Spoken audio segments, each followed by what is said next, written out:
Hello, everyone. My name is Mark Kageyama, and I'd like to welcome everyone here to Be Your Own Hero. I'm a stage 4 prostate, bone, and lung cancer patient. Been dealing with cancer since 2021, doing very, very well. And we're going to talk about some subjects that are very near and dear to my heart with our special guest, uh, Hayley Dubin, who we've had in part one last week. And we're bringing to you for part two to talk about some great subjects. And I'm really, really excited about it. And please like and make a comment in the comment section and subscribe to the channel to be your own hero and ring the notification bell for further notifications of other videos. And I am so excited again. And we're just talking and we're talking about what we should talk about. And so we've got some great subjects lined up to talk to you about. Hayley Dubin, please reintroduce yourself and tell us a little bit about yourself, and then we'll get into this great conversation. Well, great. Thank you so much, Mark, for having me again. And I always love talking to you. You're such a great person and you're doing so many great things in the world. So thank you. Thank you. And really, 25 years ago, I was diagnosed with ovarian cancer. And I had a 2-year-old at the time. And I was balancing career, motherhood, and marriage, and wasn't doing a very good job of it. I was completely stressed out. I knew I was out of balance. I even said to my husband, if something doesn't change, I'm going to get sick. It's like, oh, be careful what you say out loud, right? So I was having bad pain in my right side. I was playing tennis with my mom and my sister, and uh, I didn't think much of it. But then the next day, I could hardly tie my shoe. So I went to the doctor. They thought it was gas, and I'm thinking, no, I've never had gas pains like that before in my life. And uh, next day, it's even worse. Go back to the doctor. He said, you better go to the emergency room. So after they gave me all these tests, they said they want me to see a oncologist very soon after. And I went to my GYN. There was an oncologist there, and they said they don't know if it's cancer, but the way they looked, they had a feeling, you could tell. And they said, you're going to need surgery to remove it. And I just remember waking up in the recovery room to my husband's face staring at me as he said, you have to survive. And I later found out that I had stage 3 ovarian cancer. So yeah, it was pretty, pretty shocking. And we're so glad you're still here because we need more people like you here in the world, spreading positivity, spreading your knowledge, and advocating for patients and helping people with their cancer journeys. And so there's a subject that I have been wanting to talk to somebody, and I know you're the perfect person to talk to about this. And it's the subject of remission and NED. NED stands for no evidence of disease. So, what are your thoughts on remission and NED? Yeah, well, the doctors, after they do chemotherapy and radiation and surgery, if they do surgery, they give you a CAT scan or a PET scan, blood work, those kind of things. And then if they don't see anything, they tell you you're NED, there's no evidence of disease, or you're in remission. And, people are excited. Oh, they think, oh, I don't have cancer anymore. And the issue is that treatment, chemotherapy and radiation, does not get the cancer stem cells. So when there's a tumor, and in blood cancers, it doesn't really apply with the stem cells, but with the cancer stem cells, like the tumors, but they often come back. And people, they're not sure what to do, and they go to their doctor, and their doctor said, you're going to need more chemo, and it's really not solving the problem. So we really have to look at how to kill the cancer stem cells. So it's a very difficult thing because there's false hope, and that's very tough on a patient. Absolutely. And what's very frustrating for me is to hear people who gone through cancer. I've had, they tell me, oh, I've had cancer like 4 different times or 5 different times. And I asked them, well, if you've had it this many times, what are you doing differently this time? And invariably, I haven't met somebody who's changed anything. So it doesn't make sense to me why they keep doing the same thing over and over again and it's not working. What are your thoughts on that? I hate to be a pessimist, but part of me thinks it's a money thing. With the medical system, I know they're trying to do the best they can, but they're told this is standard of care. This is what we do. And, part of it is they don't know much else. They didn't take nutrition in med school. I mean, maybe a couple hours. And the patient is left like, oh my gosh, what do I do now? That's exactly why I do what I do, because when I was finished with treatment, I asked the oncologist so many questions about what I could do to remain healthy. And, I asked about diets, and I asked about, oh, can I go to a support group? Is there anyone that can help me here? And basically nothing. I mean, this was 25 years ago. It's a long time ago. And I was very young when I had ovarian cancer, so I would have been with a lot of older people. So that's probably why they didn't think it would be a good fit. But I was just left to like, oh my gosh, I don't know what to do next. And it was a really scary feeling. I was more scared then than I was when I was going through treatment. So I really began to study, and I'm learning constantly. And there are things we can do. There's definitely things we can do. What are we putting on our fork? It is so, so important. And things like turmeric, those kill cancer stem cells. Broccoli sprouts, sulforaphane is a compound that inhibits the growth of cancer cells, so they can kill these cancer stem cells. So we have to overdose on nutrition. I mean, that's really what we need to do. And of course, live in harmony in our lives and not be completely stressed out and, out of balance like I know I was. Yeah. And of course, there's so much more. I mean, toxins, all the toxins we're surrounded by, and even in the home. So those, we could control the things we can control, right, in our homes. What are we using for laundry detergent, and what are we washing our floors with, and all that kind of stuff. So there's so many things. And relationships, are we in toxic relationships? I mean, are we living in a soul-sucking relationship? We really have to look at all these things because it affects our health tremendously.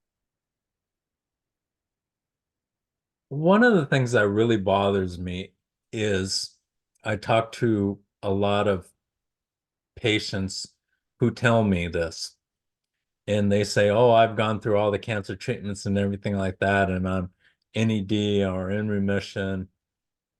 And yet I am scared to death about it coming back. What are your thoughts about that? Oh, it's so true. I mean, a lot of people ring that bell and they're supposed to be celebrating, but inside you're just like, oh my gosh, I don't never want to go through this again if I could help it. And it's terrible to feel so afraid. And so I think when we take our power back when it comes to our health, we feel like, oh gosh, we could do something. I remember thinking my body failed me. Oh my gosh, look what happened to me. I'm so young and my body failed me. But no, our body are giving us warning signs that something's out of balance. So it's really important to listen to your, honestly, to your soul. Like, what do you need and what do you want? I mean, for example, I remember just working, and I was working my butt off, and my son was, well, he was 2 at the time. But even 1, when I was running in circles and making myself crazy. And when I got this cancer diagnosis, I said to my husband, something has to give. I can't continue to do what I've been doing. I know it's not working for me. So, I mean, fortunately, with his support, I was able to stay home with my son, and really concentrate on, one, being a good mother, a good wife, and learning, what can I do to improve my health and support my body and healing. So it really bothers me when I hear people say that they're scared to death about it recurring. Um, Me personally, I have no fear at all. None. Zero. And it's Love that. because I know what I've done works. And I originally started with a 50-50 approach, 50% conventional, 50% alternative, but now I'm pretty much 95% alternative natural solutions. And it's because of my diet that I have so much confidence that I don't have the fear. What are your thoughts on that? It's because of the diet that you don't feel that fair. Right.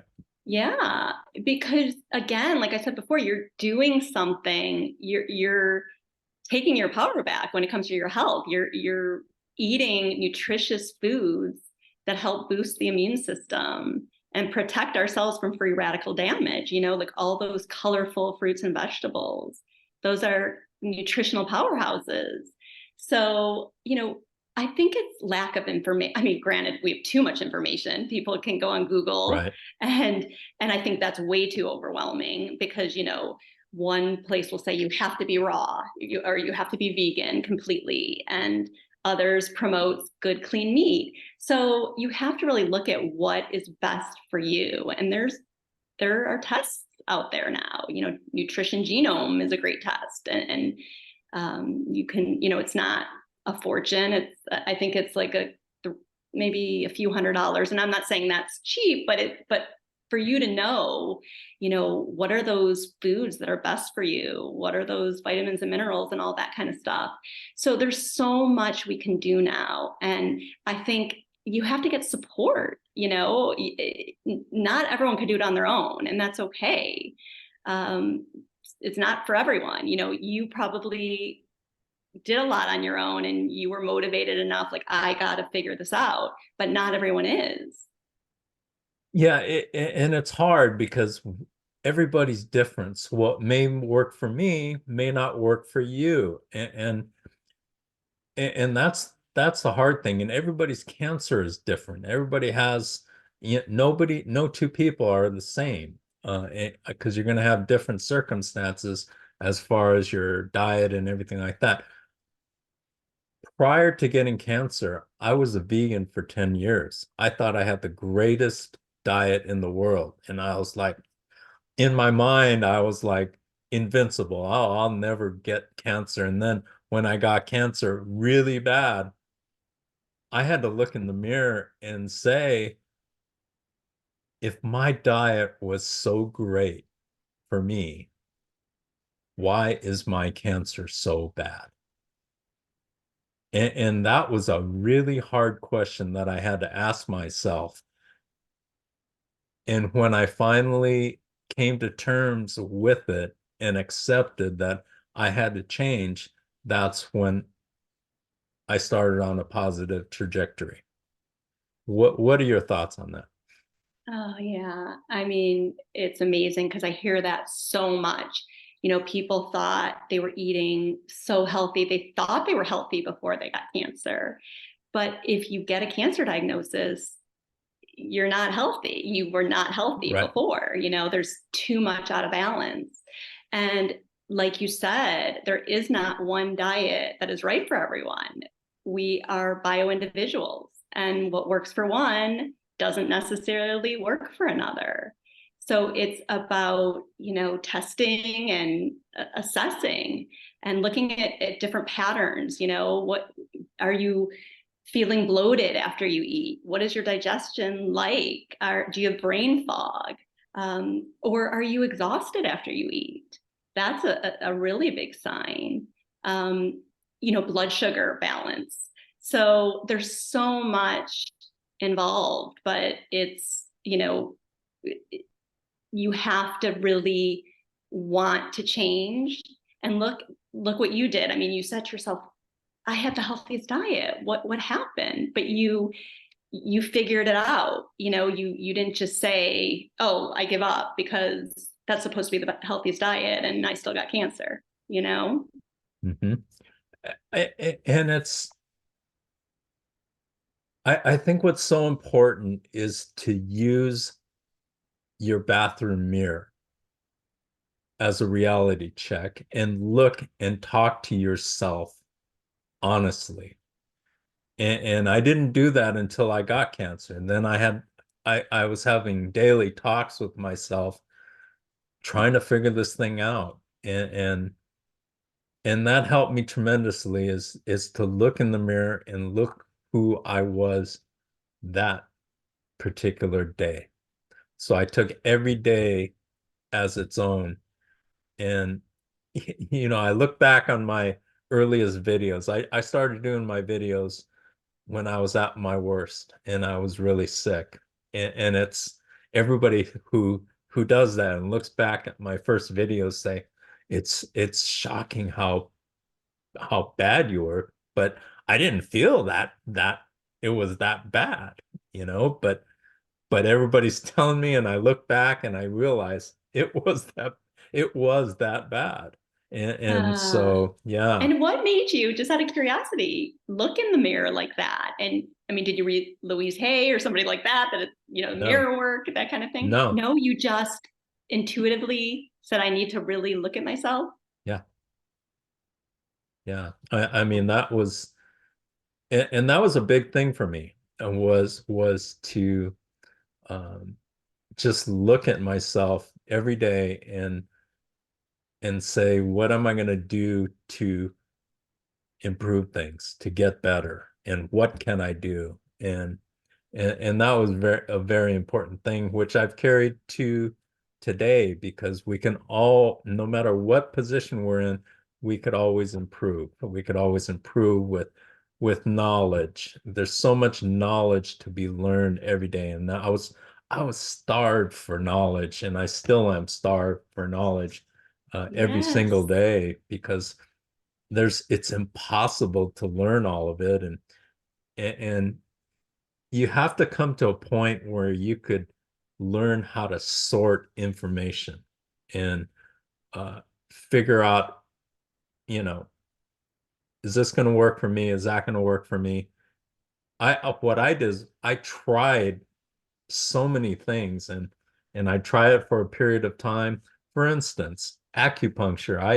I tried it for months and it didn't work for my situation. But I tried it.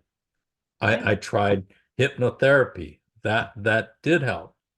That worked well. And so And real I quick, sorry to interrupt, but hypnotherapy, did you use it for like your belief system, or what did you use that for? I used it for a number of things. I used it for um, releasing trauma and uh, you know, becoming at peace with myself every day. And I've always been positive, but it just really reinforced positive messages on a daily basis. And I've used sound vibration therapy, and I mean I mean, if it's out there, chances are I've heard of it or tried it, and I wanted to do that for myself because I was so hungry to find answers, Right. and that helped me tremendously, absolutely Yeah. I think when tremendously. you're open to things, things come at you in all directions. You find out more and more. So a lot of it's just being open to learning. And But yeah, but I had to look. Oh, go ahead. but not only learning, but in the process of learning is meeting all these different people who had a different point of view. And then pretty soon, because I was searching for positive people, I just started connecting and my world just started, boom, expanding like crazy. And, such as with you. And people in the cancer community are some of the greatest human beings on earth. I'm just, there's no question in my mind about that. I agree with you so much. Yeah, when I came upon your channel, the cancer conquering community, I was like, wow, what an amazing group of people, And I to agree. me, I mean, I guess there's no such thing as chance, right? Happenstance, but just being on my Please, phone and please seeing you tell come up. tell that story. I love that story. Yeah, so I belong to Clubhouse probably since 2021, and I was just home. It was noon. That's when you go on, and I'm about to eat lunch, and this cancer conquering community just pops up on my phone. So I pressed it, and I was so happy to hear from you, Mark, and Boyd, and Gary, and lots of other people that were on. And we all just shared our stories, and you just felt like this sense of community and that people understood you. And I think it's so interesting because for me, I was young. I was 29. I was just in my married life and kids and all that. And then I moved on. Even though I, did everything I could to remain healthy, I moved on with my life and never really looked or talked to other cancer survivors. It was so crazy. And then in 2021, when I started my podcast, all of a sudden I'm like, oh my gosh, people understand me, And I never thought about it before. And so it's opened up a whole new world to me. And I'm so, so grateful. Let's talk about let's change subjects and talk about something that I am really interested to hear your opinion on. Cancer and the holidays. What do you think? Yeah, I think it's very tough for some people, um, because there's a lot of stress when it comes to the holidays, and they want it to be perfect, and make sure, oh, am I going to get along with my mother-in-law or whoever it might be? And so I think people put too much pressure on themselves. But I know, you and I spoke earlier, and you are so grateful for the holidays, right? And I feel the same way. Like anytime I could spend time with my family and just, you know, talk to them. I mean, honestly, they're older now. I have a 27-year-old and a 23-year-old, and they don't have much time for me. Which there's no way that you can have kids that old. Oh, well, thank you. Thank you. Yes, I'm old enough to have to have those kids that age, but I do appreciate it. And a lot of it's because I try really hard to take good care of myself. But um, you know, I think people, if they could reframe the holidays and not put so much pressure on themselves and just think about, I'm so grateful that I get to celebrate the holidays, right? And be with people I love. Yeah, what about you? I'd love to hear your thoughts. I'm interviewing you. I'm so used to interview. It's Yes, so funny because I'm I know. so used to interviewing others, and I love this two-way talk, but that's okay. Whatever you No, want to no, do. absolutely. I look at the holidays so differently now.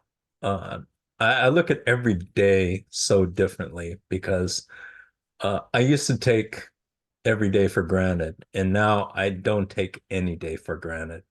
Um, I am so thankful and so blessed to open my eyes. I don't care what hour it is, and you know, look forward to each and every day. It's just so great. And we just made a big move to Texas from California, and my daughter had our first grandchild, who was very healthy and happy. And I hear her in the background Wonderful. making a racket. But I think I put so much more value on like you said, spending time with family.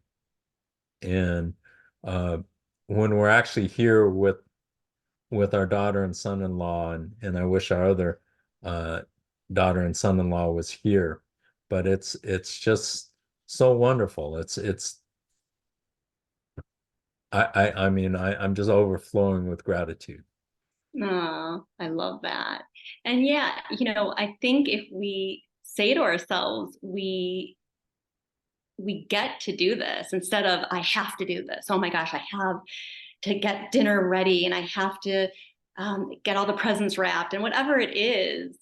Um, when you have a diagnosis like cancer, you're just like, wow, I get to do this, and it's liberating actually.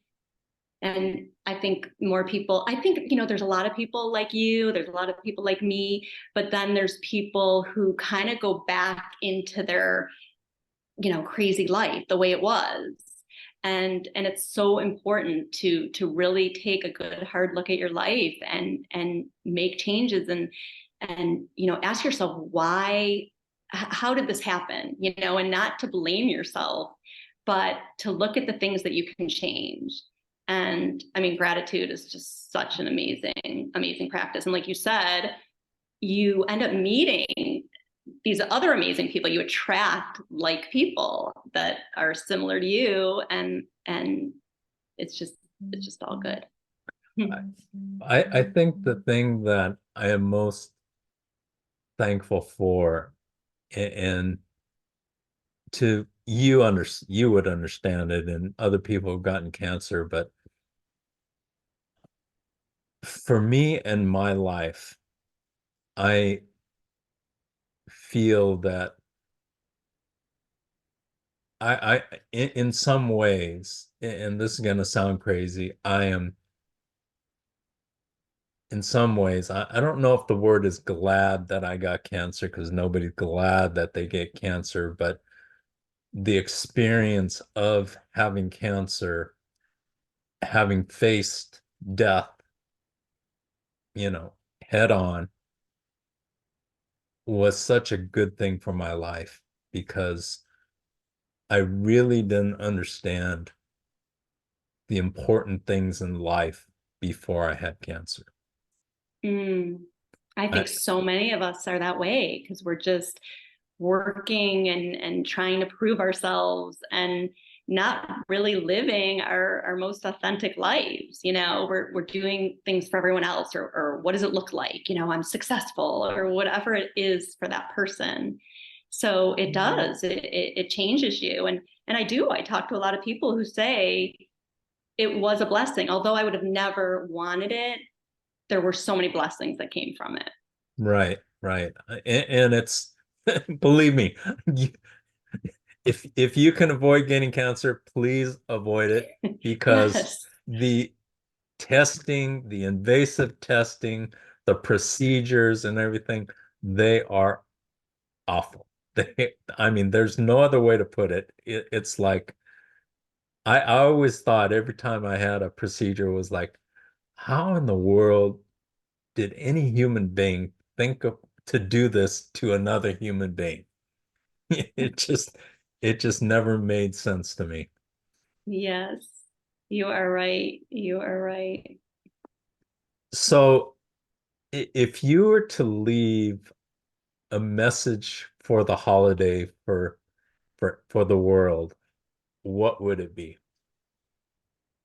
Mm, you know, enjoy your family, live in the moment. Don't keep thinking, what's next? What am I doing tomorrow? Just be as present as possible. Enjoy and play. Play is so important. It even helps your immune system. Laugh, just really think about being as present as possible with your family, your friends, whoever it may be. And, I know a lot of people are grieving during the holidays because they miss a loved one. And, my heart goes out to you because I know how difficult that must be. So sending you, lots of love and prayers. Absolutely. And instead of dwelling on things in the past that you can't change, like Hayley just said, live in the moment because you can't worry about things you can't control anymore. Worry about things that you can control and the people that you're with and your family and your friends, and that's what the holidays are all about, and is being with the people that you love and sharing that experience with them. Yes. What would be your final thought, Hayley, for our talk today? I mean, It, we could have talked for hours on I these know, I subjects. loved it. This was so much fun. Um, really, I'm thinking of so many things, but one of the biggest takeaways for me is you can do something. You have everything inside of you to become healthy. I know sometimes it doesn't feel like it. You're going through a lot, but Mark did it. I did it. You can do it too. So reach out, ask for help, and I wish you all the best in the world. Awesome. Absolutely awesome. Hayley, the time went by in a blink of an eye. I don't even know how we got through that so fast, but thank you so much from the bottom of my heart. It's been an absolute honor. My pleasure. Thank you so much. Thank you, Hayley. And thank you to everyone out there who's watching. I appreciate all the support and the love. And please, again, subscribe, like, make a comment in the comment section. And I hope from the bottom of my heart that each and every one of you has a wonderful holiday season. Uh, Spend it with family and appreciate what is really important. It's not that thing you're going to get. It's not that boat, not that car, not that house, not that thing. It's the relationships that you build and strengthen through this process that we call the holidays. And may God bless everyone. Have a very, very blessed holiday season. And we will see you next week on To Be Your Own Hero. Thank you very much.